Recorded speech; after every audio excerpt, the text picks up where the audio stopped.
Here is a mystery, ladies and gentlemen, that will challenge your powers of deduction. If you were Irene Delroy, clever girl operative of the Department of Justice, assigned to discover who is responsible for the deliberate wrecking of Trans-American Airlines' fastest mail planes and the subsequent robbing of each ship after the crash, what method of investigation would you use?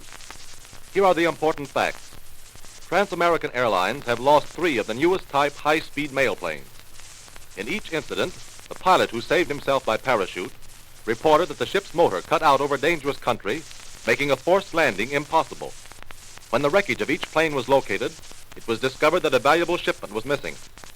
The characters involved are Andy Andrews, the pilot of each wrecked ship, Ernest Powers, general manager of Trans-American, J.A. Fitzgerald, assistant to Miss Delroy of the Department of Justice, and Jimmy Gifford, roving newspaper reporter, in love with the girl detective. This party has just returned to the Trans-American offices from the scene of the last crash. Ernest Powers is opening the door to his private office. No one in the office. Wonder where Roberts is. Who is Roberts, Mr. Powers? Our radio operator. He's usually at the control panel. Maybe he's in my office here. Come on in. Hey, Scott, what's this? Shut the door, quick. It's gas. Stand back, Irene. There's a man lying on the floor in that room. We can't leave him in there. Let me in there. I'll get him out. Give me your coat, Gifford. Here. Better be careful, Fitz. I'll get him out. Open all the windows around the place. I think it's tear gas, but we can't be sure. There's a ventilating system in the hall. I'll turn it on. Good. That'll clear the gas out of the room. How's the sergeant coming along, Jimmy? He's got the fellow all right. He'll drag him out if the gas doesn't get him. He's got him all right. Here he comes. It's tear gas, all right. Pretty heavy layer. I hope this poor devil hasn't had too much. Oh, got a handkerchief, Gifford? Here you go, Sergeant. Anybody know this fellow? Yeah, he's a night radio operator, Roberts. He must have been the only one around. Dispatcher's probably outside loading the westbound. Oh, that gas is pretty bad. Get some water. Okay. I'll start working on him.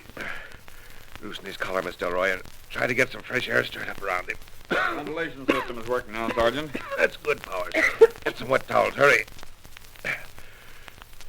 You know, I don't like the looks of this, Miss Delroy. What do you mean, Fitz? This fellow Roberts ain't a nosy sort of a guy.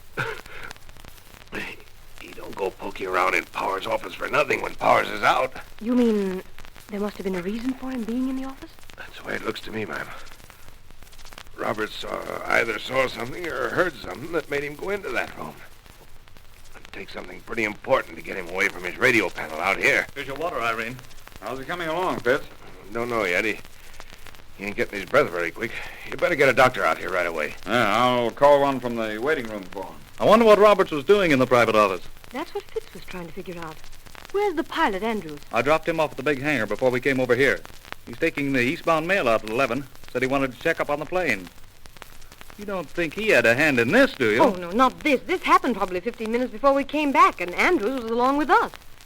Fitz, his eyelids were fluttering just now. Good. If I can just get some fresh air into his lungs, we may be able to get him out of it. Oh, here comes Powers. Ask him if there's any whiskey around here, will you? Not necessary, Sergeant. Glad to accommodate you. Oh, Here. thanks. Lift up his head. I called for a doctor. How's he coming along, Miss Delroy? Looks as though he'll be all right, thanks to the sergeant here. What ship is that? Must be our westbound passenger taking off. Yes, that's it. Is Roberts the only one in here at this time of night? It all depends. He's the only one on active duty. The dispatcher and field manager are outside with the ship. Do you know of any reason for Roberts to be in your private office? None whatever. I've never seen him in there before. Was your office locked? It's generally locked, yes. It was locked tonight. Well, does Roberts have a key? Not that I know of. He's coming too. Help me get him up in this chair here, will you? Okay, Fitz. There. Now, you fan him a bit, Jimmy. How do you feel, huh? Okay, I guess. What was it? Gas. Tear gas, I think. How did it hit you? I couldn't breathe. It choked me. That's all I remember. You feel like talking? Yes, I suppose so. Did you get him? We get who? The man that was in that room. Who was it? I don't know. Let's start at the beginning, Roberts. How did you happen to go into Mr. Powers' private office? Well, I heard something in there. So I thought I'd better go in and see who it was. What did you hear? Voices and noises? Well, it sounded like someone filing or sawing something. I see. How did you get in? By the door. Wasn't it locked? No, ma'am. I opened the door, and there was a man standing over at the steel filing cases working on them. The filing case? You better look to see what's missing if the gas is cleared out of your office enough, Mr. Powers. Yes, I'll do that at once. We have some very valuable papers in that case. Did you recognize the man, Roberts?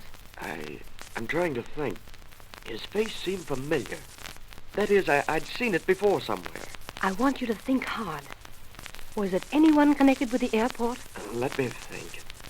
No, it wasn't any of the chaps around here. Well, go on with your story. What did you do when you saw him? Well, his back was to me, and I asked him what he was after. He whirled around, and something blinded me and choked me. That's all I remember. Mm-hmm. Do you know if he had the filing cabinet open yet when you discovered him?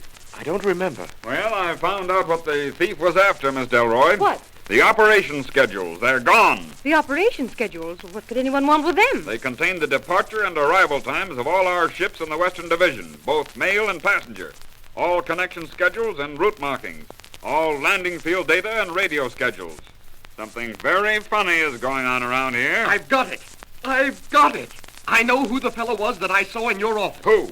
I don't know his name, but I do know that he's the same man who was here earlier tonight and bought a seat on the westbound plane. The westbound? And the westbound just took off a few minutes ago. Quick, get over to the radio.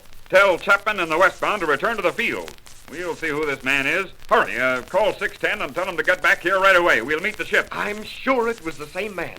I saw a scar. Don't talk. Get 610, hurry. Metropolitan to Chapman in 610. Metro to Chapman in 610. Go ahead. 610 calling Metro. 610 calling Metro. Go ahead, Rob. Metro to 610. Powers orders you to return to the field right away. Go ahead. 610 to Metro. Our receiver went on the blink. Powers wants what? Go ahead. Metro to 610. Powers wants you to return to the field right away. It's urgent. Go ahead. 610 to Metro. 610 to Metro.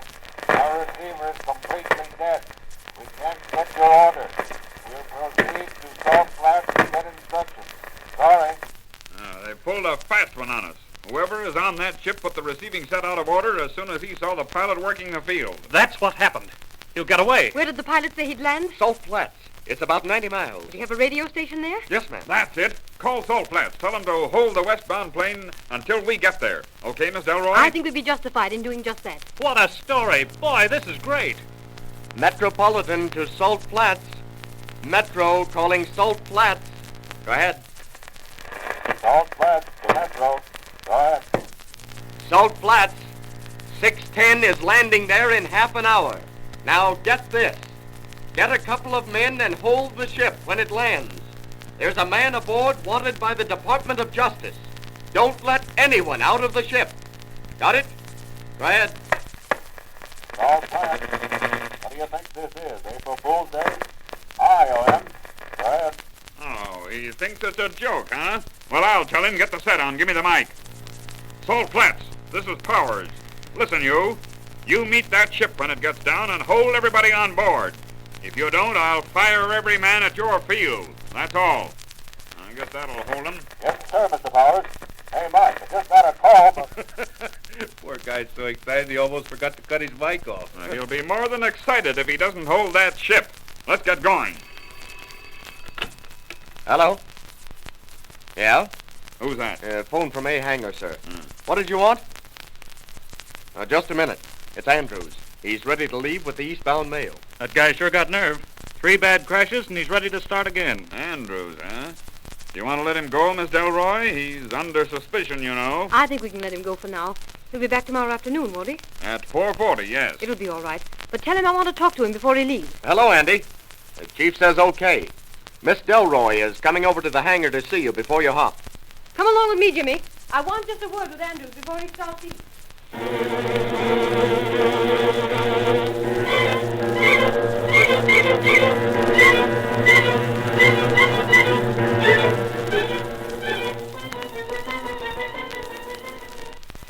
All set, Andy. I fixed that booster switch. Good. We'll warm her up. Pull her through. That's enough. Okay. Contact. Contact.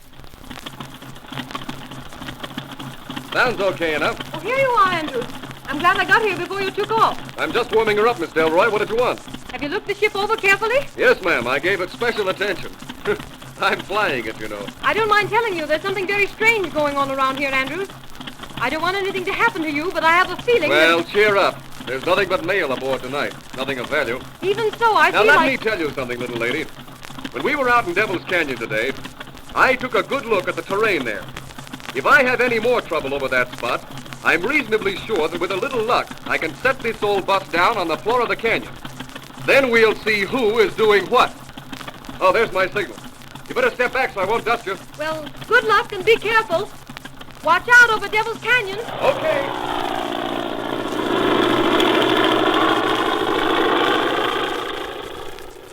Well, Jimmy, I hope he makes it. He'll make it all right. Those crooks aren't after just plain mail. That's what worries me, Jimmy. What do you mean? We've kept it a secret, Jimmy. Not even Andrews knows it. But there's a $60,000 shipment aboard that plane.